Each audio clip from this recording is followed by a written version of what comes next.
그 사람마다 좀 다르는데 저는 에어컨을 켜면 잠을 못 자요. 에어컨 바람이 별로 안 좋아서. 그러니까 이제 폭염 때는 선풍기 피고 자는데 밤에 한 2번은 평균적으로 일어나는데 며칠 사이에 잠이 들면은 새벽에 일어났습니다. 안 깨고. 그러니까 날씨가 많이 선선해졌다는 거죠. 얼마나 감사한지 모릅니다. 이처럼 하나님은 딱 때가 되면은 이 선선한 바람도 불게 해주시고, 그래서 이 여름이 지나고 가을로 들어설 수 있도록 인도하시는 우리 하나님을 보게 됩니다. 어쨌거나 제가 보기에는 우리가 영적으로도 건강하고 육적으로도 강건해야 될 줄로 믿습니다. 우리 옆에 분들에게 귀한 덕담을 나눕니다. 영적으로 육적으로 강건합시다.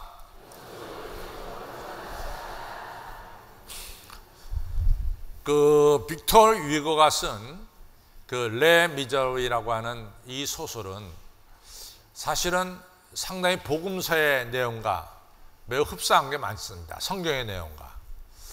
우리가 잘 아는 이 장발장이라고 하는 이 주인공이 빵 한 조각 훔쳤다는 죄로 무려 20년을 감옥 생활하다가 20년 만에 가석방이 되죠. 그래서 미리엘이라고 하는 주교집에 가서 이제 환대를 받게 되는데, 주교가 20년 감옥 생활하다 나온 이 장발장을 잘 대접했습니다. 그리고 이제 장발장이 이제 주교집을 떠날 때 그 마음속에 훔치고자 하는 마음이 발동돼 가지고 우리가 한 대로 은글을 하나를 훔쳐 가지고 나오게 되죠. 그러다가 길 가다가 순경을 만나서 결국은 순경한테 이제 신문을 받게 됩니다. 야, 이 도둑질하다가 감옥에 있다가 가석방된 장발장아, 네 손에 든 은그릇은 도대체 어디서 났느냐? 너 주교집에서 훔치지 않았느냐? 그때 이제 장발장이 말하기를 아닙니다. 주교가 나에게 선물로 줬습니다. 순경은 확인하러 가자. 이제 확인하러 가는 거죠. 사실은 장발장 마음은 매우 두려웠습니다. 왜냐하면은 만약에 이같이 이 훔친 것이 발각이 되면은 빵 하나 훔쳤다고 20년을 감옥 속에 지냈는데 이제는 어떻게 됩니까? 평생을 감옥에 지낼 수밖에 없게 됐다. 이런 생각을 하고 두려움 속에 미리엘 주교집에 가죠. 그래서 순경이 묻습니다. 이 도둑놈이 이 은그릇을 주교께서 주셨다 그러는데 맞습니까? 주교는 말씀하기를 내가 이 은그릇을 주었어. 그리고 이 은그릇만 아니라 여기 서 있는 내 은촛대도 줬는데 저 친구가 은촛대 안 가져갔네요. 이렇게 얘기했습니다. 이래가지고 평생을 감옥살이 해야 될 이 장발장이 정말 미리엘 주교의 이 은혜로 말미암아 거기서 건짐을 받게 되죠. 순경은 떠나고 이제 장발장도 떠나게 될 때 미리엘 주교가 장발장한테 이런 말 합니다. 당신은 오늘 이 받은 은혜를 평생 잊지 마시오. 이 은혜를 기억하고 사시길 바랍니다. 이런 중요한 이야기를 하게 되죠. 장발장은 정말 그 은혜를 기억하고 살았어요. 그래서 그 은혜 받은 사건이 장발장의 인생을 바꿨죠. 이제는 도둑질하는 인생이 아니라 은혜를 베푸는 인생으로 바뀌었습니다. 그래서 창녀가 낳은 딸인 코제트를 자기 딸로 삼았고, 또 이 코제트가 사랑하는 마리우스라고 하는 이 청년도 어려운 가운데서 장발장이 건져줍니다. 근데 얘기는 여기서 끝나는 게 아니라 우리가 잘 아는 대로 장발장은 도둑이다. 저건 죄인이다. 따라서 다시 감옥에 들어가서 일상을 마쳐야 된다. 이렇게 생각한 사람이 하나 거기 나오죠. 자베르라고 하는 형사인데, 자베르는 거기 보면은 자베르가 어디서 태어나냐면 부모가 이 둘 다 죄수였기 때문에 감옥에 있었어요. 그래서 감옥에서 태어난 아들이 바로 자베르입니다. 그러니까 자베르가 어린 시절에 이 죄수들과 함께 지냈어요. 근데 자베르가 죄수들과 함께 지내면서 느낀 게 뭐냐면은 이 죄 지은 사람은 또다시 죄를 짓는다. 이것이 자베르가 경험한 거예요. 그래서 한 번 도둑질한 사람은 또 도둑질하게 되어 있다. 이것이 이제 자베르가 깨달은 건데, 자베르는 얼마나 그 죄인의 아들로 태어나서 감옥 속에 지냈던 것이 얼마나 치욕스럽겠어요. 그러니까 자베르는 나는 일생을 법대로 산다. 나는 법대로 산다. 이것이 그 사람의 철학인데, 이 사람이 장발장을 볼 때마다 장발장이 틀림없이 또 도둑질할 거다. 또 저 사람은 감옥에 들어와야 된다. 이런 생각을 가지고 산 거죠. 그러면서 이제 자베르는 끝까지 장발장을 추적합니다. 근데 이제 아시다시피 자베르가 폭도들에게 붙잡힌 때가 있었어요. 그 폭도들이 이 자베르 경감을 죽이려고 했을 때 장발장이 나타나서 이 자베르 경감을 폭도들의 손에서 건져줍니다. 그러니까 자베르가 쉽게 말하면은 이 장발장으로부터 은혜를 받게 되는 거예요. 마치 사울왕이 다윗을 죽이려고 엄청나게 따라다니죠. 그러다가 이 다윗이 너무 사울이 쫓아오는 것이 너무 심하니까 아둘람이라는 곳에서 굴속에 숨어 있었어요. 근데 그 굴속에 누가 들어옵니까? 사울왕이 용변을 보러 들어오죠. 그때 다윗의 부하들이 하나님이신 기회입니다. 이제 죽이십시오 할 때 다윗이 절대로 사울을 건드리지 않고 살려보내죠. 마찬가지로 끝까지 장발장을 잡으려고 하는 자베르가 폭도들에게 붙잡혔을 때 그냥 내버려두면은 자베르는 죽는 거예요. 근데 이 장발장이 나서서 이 자베르를 거기서 건져줍니다. 그러니까 자베르가 은혜를 받았어요. 그 다음부터 자베르가 인생이 뒤틀리는 거야. 왜냐하면 내가 어떻게 저 장발장으로부터 은혜를 받냐 이거지. 나는 저 장발장을 감옥 속에 집어넣어야 되는 사람인데 저 사람이 어떻게 나한테 은혜를 베푸느냐. 그 사람이 은혜를 받고 나서는 자베르가 몹시 고민에 빠졌어요. 내가 어떻게 은혜를 받을 수 있느냐. 이래 가지고 아시다시피 자베르는 나는 장발장이 베푸는 은혜 가운데는 살 수가 없다. 결론을 맺잖아요. 그리고 스스로 자살하고 맙니다. 여러분들, 저는 이걸 보면서 뭘 보냐면은 가룟 유다와 베드로를 보게 됩니다. 베드로도 예수님을 3번 부인했다는 것은 내가 보기에는 이건 큰 죄예요. 쉬운 죄가 아닙니다. 또 가룟 유다가 은 30에 예수님을 팔았다는 죄도 가벼운 죄는 아니죠. 그렇죠? 그렇다고 베드로의 죄가 더 크고 가룟 유다의 죄가 더 작다. 아니면 가룟 유다의 죄가 더 크고 베드로의 죄가 작다. 경중을 좀 논하기에는 거의 비슷한 죄라고 생각합니다. 그러나 두 사람의 운명을 바꾼 건 은혜입니다. 베드로는 예수님의 은혜를 받아들였고 가룟 유다는 그 은혜를 받지 못했어요. 그래서 가룟 유다는 자살해서 끝났고 은혜를 받아들인 베드로는 여러분과 저가 너무나 잘 아는 대로 예수님의 수제자 베드로가 됐어요. 은혜라는 것이 이게 보통 중요한 게 아니에요. 여러분과 저가 하나님께서 베푸신 은혜를 깨닫고 은혜를 받아들이고 은혜에 감사할 때 우리의 인생은 은혜 속에서 살아가는 인생이 되는 거예요. 그러나 반대로 우리가 은혜를 사실은 받았지만 깨닫지도 못하고 또 나중에 철이 들어서 은혜 받기를 싫어하면 우리의 인생은 사실은 가룟 유다나 자베르처럼 은혜 없는 인생, 스스로 멸망할 수밖에 없는 인생으로 우리가 나아가게 된다는 것을 알 수 있습니다. 은혜를 우리가 깨닫는 것처럼 중요한 게 없어요. 우리 가운데 어느 누구도 은혜 없이 이 자리에 온 사람은 없습니다. 우리가 태어날 때 우리 부모님이 여러분과 저에게 사랑과 은혜로 키워주셨고 사실 되돌아보면은 오늘 이 자리에 여러분과 저가 있다는 자체가 하나님의 은혜예요. 하나님의 은혜가 아니면 우리는 이 자리에 있을 수가 없는 거죠. 이 은혜를 깨닫고 감사하는 자에게는 은혜 위에 은혜가 임하지만은 은혜를 깨닫지 못하고 은혜를 거부하는 자에게는 은혜 없는 메마른 삶으로 나갈 수밖에 없습니다. 사도 바울, 오늘 디모데전서 1장 12절로부터 17절에 나오는 것은 사도 바울의 얘기죠. 사도 바울 자기가 얘기해요. 나는 포행자요 회방자요 핍박자였다. 우리가 잘 압니다. 사도 바울이 예루살렘에 있는 크리스찬들의 집을 찾아다니면서 끌어냈고, 그리고 그들을 죽는 데까지 내버려뒀어요. 그래서 우리가 사도행전 7장에 보면 스데반이 이같이 돌에 맞아 죽는, 예수 믿는다고 돌에 맞아 죽는 이러한 일이 벌어지는 것이 나옵니다.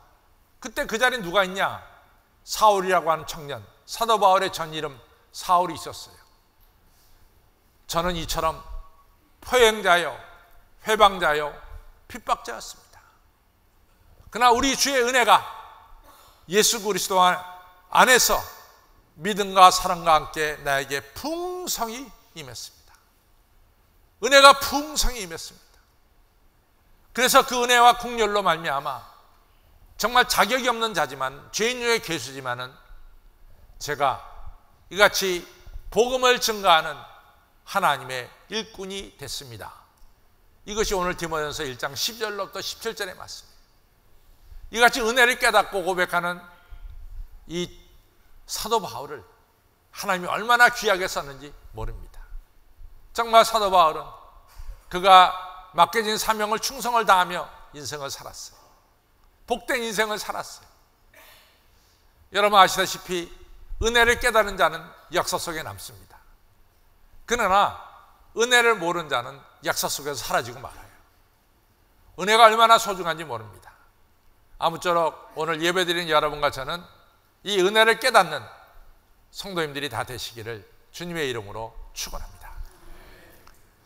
우리가 성경에 보면은 은혜를 깨닫지 못한 자가 있어요. 예를 들자면은 바리새인과 서기관들입니다.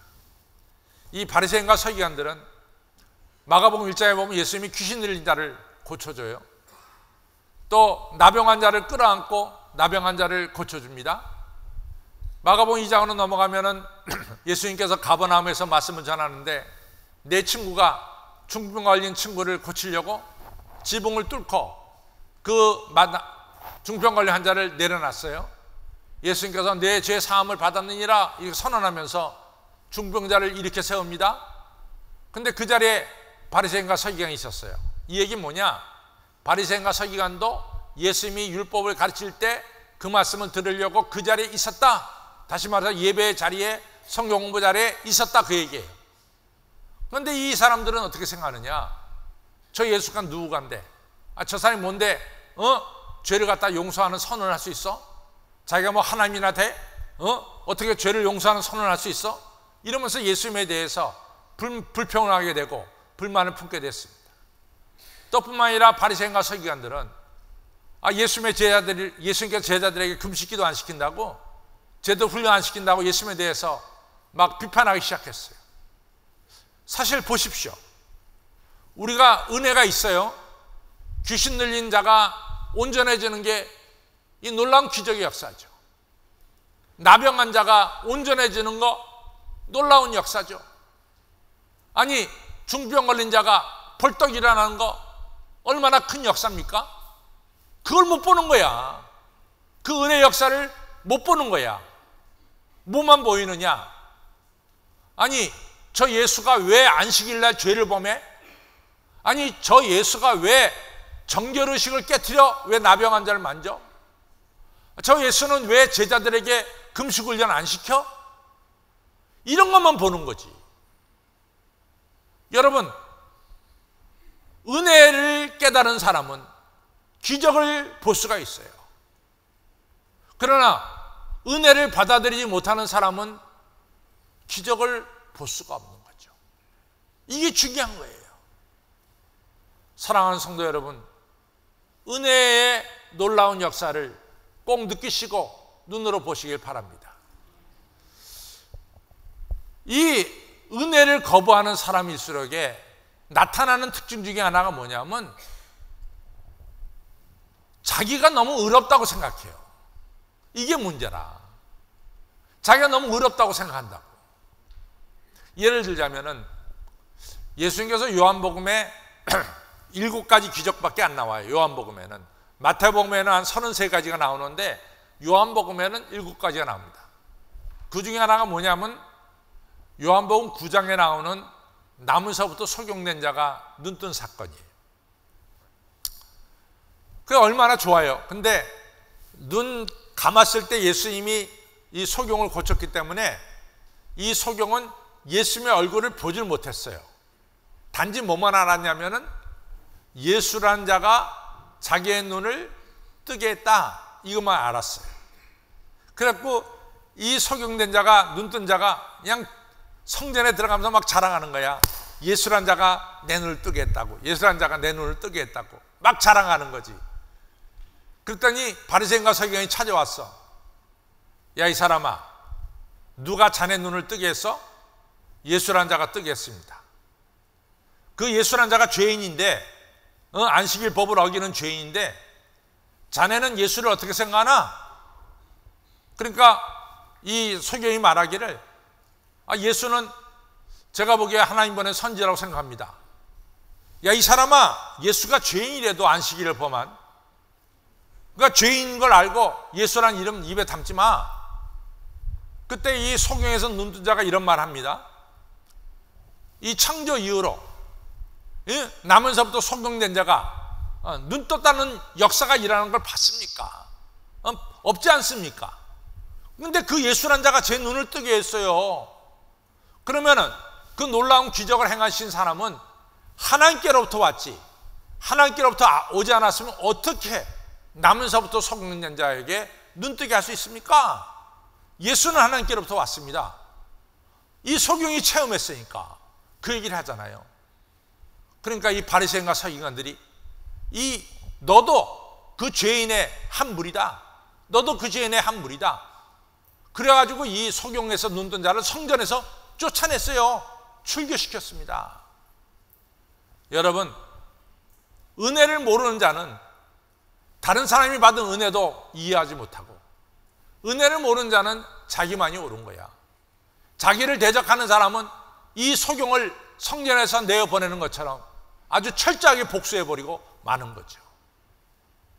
여러분, 우리가 은혜를 모른다는 것이 얼마나 또 무서우냐면은, 사실은 은혜를 깨닫지 못하면은 우리가 사실 진실도 잘 몰라요. 예를 들자면은 저는 누가복음 15장을 보면서 이 탕자의 비유를 보면서 늘 느끼는 게 있습니다. 탕자가 아버지의 재산을 가지고 이제 타지에 가서 다 탕진했어요. 근데 성경은 탕자가 그 돈을 가지고 어떻게 탕진했느냐, 이 얘기는 하나도 안 해요. 성경이 그 말씀 안 합니다. 저는 이 탕자가 큰 돈 벌려고 갔으니까 제 생각에는 이 탕자가 타 도시에 가서 어떤 사업에 투자했다가 다 날려 먹었다, 이런 생각도 들고, 또 지금 같으면은 어디 뭐 잘 나가는 주식에다가 아버지 재산을 다 집어넣었다가 홀딱 다 없어졌다, 이렇게도 충분히 생각할 수 있는 거예요. 그런데 은혜를 받아들이기 어려운, 은혜를 받지 못하는 이 큰아들은 뭐라고 얘기하느냐? 당신의 돈을, 아버지의 돈을 창기와 함께 다 말아먹은, 왜 그 아들을 아버지는 받아들입니까? 그래요. 성경 어느 곳에도 둘째 아들이 창기와 함께 돈을 다 써버렸다, 나오지 않아요. 창기와 함께 돈을 써버렸다라고 추측해서 말해버린 사람은 큰아들이야. 성경이 말한 게 아니에요. 큰아들은 사실 확인도 없이 그냥 둘째 아들을 죄인으로 정죄시켜버리고 말아.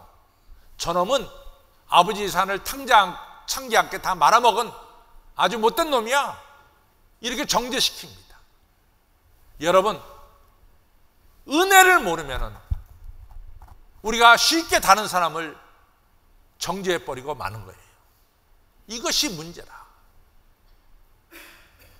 은혜를 받은 사람은 다른 사람에게 임한 은혜 때문에 그 사람을 우리가 긍휼히 여길 수 있지만 은혜를 모르는 사람은 우리가 다른 사람을 정죄하고 그리고 보복하고 자기 의견에 틀리면 보복해버리고 마는 이러한 일을 범합니다.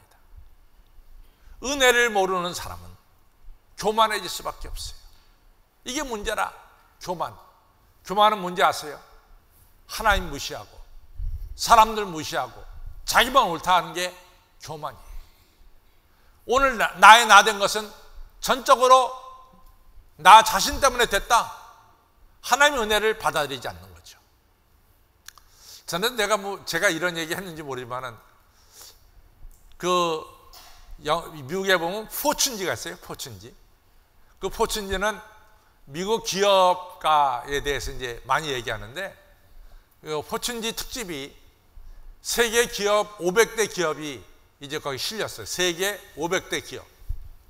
세계 500대 기업은 대단한 거죠. 글쎄 우리나라 삼성이 현대가 세계 몇 번째 기업인지 모르겠어요. 근데 하여튼 500대 안에 들어가 있으면 어마어마한 기업입니다. 근데 500대 기업에 들어가 있는 건설회사 사장님이 계세요. 근데 그 사장님이 그날 사모님과 함께 그 큰 공사를 하는 건설 현장에 이제 방문하게 됐죠. 그래서 현장에서 차를 내려가지고 이 남편하고 그 부인이 이 CEO하고 CEO 부인이 건설 현장을 둘러보게 된 거죠. 근데 이 CEO 부인이 거기서 일하는 어느 건설 노동자를 보더니 너무 반갑다고 인사하는 거야. 근데 약간 도가 지나쳐서 서로 막 허구하고 막 난리가 났어. 그래가지고 이 건설회사 이 CEO가 도대체 저 마누라가 왜 저 남자한테 저렇게 친절하게 하지? 이런 생각을 가졌어요. 그래가지고 이제 차에 다시 탔을 때 남편이 아내에게 묻습니다. 당신 그 남자 누구야? 그렇게 반갑게 인사해. 그랬더니 이 CEO 부인이 말하기를 그 남자 내가 고등학교 때 사귀던 남자친구야. 근데 어떻게 해서 그 남자하고는 결혼 못하고 당신하고 결혼하게 됐지? 이렇게 이제 얘기했단 말이죠. 그랬더니 그 CEO가 웃더니 말이지. 그래, 당신 결혼 참 잘했어. 당신이 나하고 결혼했기 때문에 지금 포춘지에 나오는 500대 기업의 CEO의 사모님이 됐잖아. 당신 그 남자하고 결혼했으면 건설 노동자 부인 되는 거야. 이러면서 이제 자기를 잔뜩 자랑했습니다. 그때는 여자가 뭐라 그래야 돼요? 당신 말이 맞아. 정말 당신하고 결혼 잘했어. 이러면 남자가 얼마나 좋겠어. 그렇죠? 근데 이 여자가 그 말을 듣고 그런 얘기를 한 거 아니라 아니야, 아니지. 저 남자가 나하고 결혼했으면은 포춘지에 나오는 500대 기업의 사장님 됐어. 이게 간단한 얘기지만은 전부 다 자기 중심이라. 자기 때문에 포춘지 500대 기업이더라고. 다 자기 중심이라고. 거기에는 하나님의 은혜가 없어요. 자기밖에 없는 거야. 사랑하는 성도 여러분, 은혜를 받아들이지 않으면, 은혜를 받아들이지 않으면 유아 독종이 돼버리고 말아. 자기만 의로워. 은혜를 받아들이지 않으면 남을 정죄해. 이 엄청난 죄인데 은혜를 드리지 않으면 하나님 무시하고 교만해질 수밖에 없어요. 그러나 은혜를 받아들이면 인생이 바뀌죠. 사도 바울도 빌립보 3장에서 이런 얘기를 합니다. 우리가 겉사람, 우리가 육적인 것, 세상적인 것을 한번 따져보자. 나도 자랑할 게 많어. 내가 육적으로 말하면은 바리새인 서기관들 자네들 못지않게 내가 8일 만에 할례를 받았어. 난 누구야? 나 순수한 이스라엘 사람이야.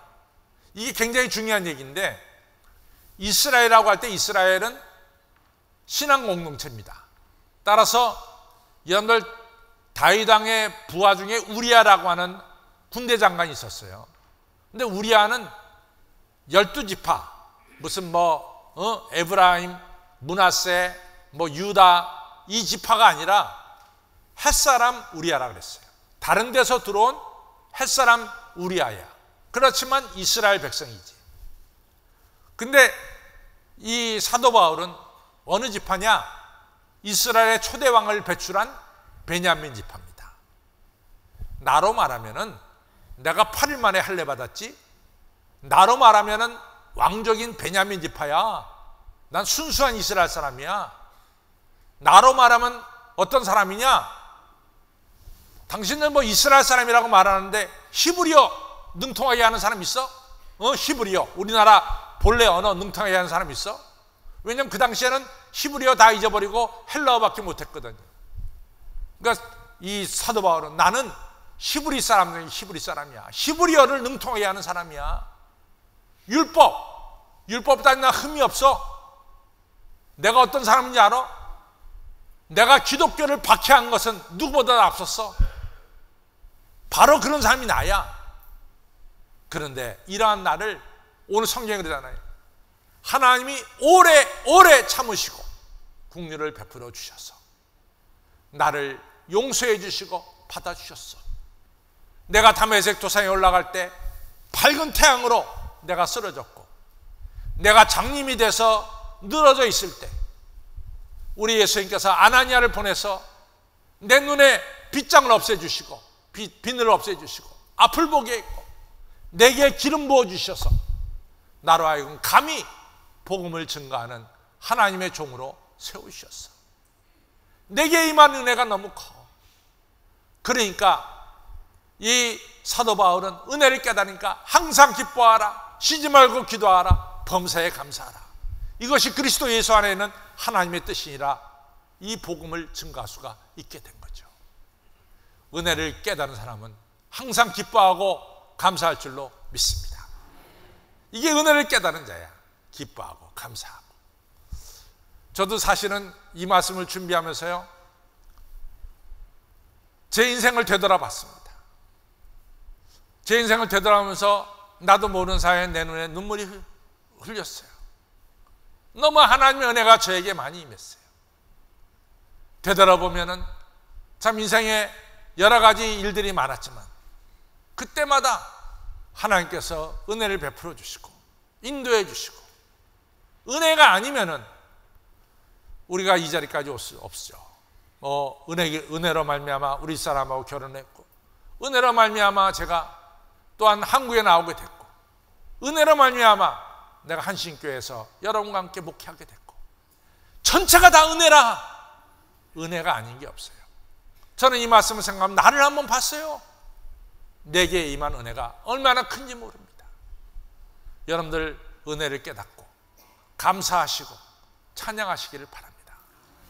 은혜를 깨달을 때만이 사명에 충성할 수 있어요. 사도 바울이 어떻게 합니까? 내가 주 예수께 받은 사명, 그 은혜의 복음을 증거하고 마치려 하면은 내 생명을 조금도 귀한 것으로 여기지 않는다. 나는 나의 달려갈 길을 다 달려갈 수밖에 없다. 은혜를 깨달았기 때문에 은혜를 깨달은 자는 하나님이 주신 사명을 귀하게 여기고 사명에 충성할 수밖에 없는 거죠. 성도 여러분, 은혜를 깨닫기를 바랍니다. 하나님이 여러분과 저를 불러주셔서 이 시간 이 자리에 온 거예요. 은혜를 깨달아야 됩니다. 마태, 요한은, 마태는 은혜를 깨달았어. 너무 감사해. 자기 같은 세리를 불러주신 거 감사해. 그러니까 예수님을 자기 집에 모시고 만찬을 할 때 자기 친구들에게 전합니다. 이봐 친구들, 내가 은혜를 받았어. 내가 은혜를 받고 주님을 따르니까 내가 새 인생을 살게 됐어. 자네들도 와. 그 자리에 마태와 똑같이 세리쟁이들이 다 모였어요. 바깥에서는 욕합니다. 예수님이 저 죄인들과 함께 식사한다고. 그러니까 예수님은 기뻤어요. 내가 이같이 죄인들을 불러왔는데, 내가 병자를 치료하러 왔는데 이들이 한꺼번에 모였으니 너무 기쁘단 말이야. 은혜를 받은 사람은 다른 사람에게 은혜를 증거하고, 그리고 다른 사람들을 은혜의 자리로 이끄는 것이 바로 은혜 받은 사람의 특징입니다. 사랑하는 성도 여러분, 은혜를 기억하는 사람은 역사에 남지만 은혜를 잊어버린 사람은 사라져버리고 마는 거예요. 은혜를 기억하는 사람은 여러분 항상 기뻐하며 쉬지 말고 기도하며 범사에 감사하며 사명에 충성할 수 있지만은 은혜를 모르는 자는 사명도 없어요. 그러니까 스스로 목숨을 끊어버리고 마는 거야. 은혜를 깨달은 자는 다른 사람들을 주님께로 인도할 수가 있습니다. 성도 여러분, 은혜 가운데 살기를 바랍니다. 우리 여러분 옆에 분들에게 이야기해요. 은혜 가운데 삽시다. 은혜 가운데 삽시다. 요즘 수요일날 저녁에 제가 시편 103편, 104편, 105편, 106편 나가.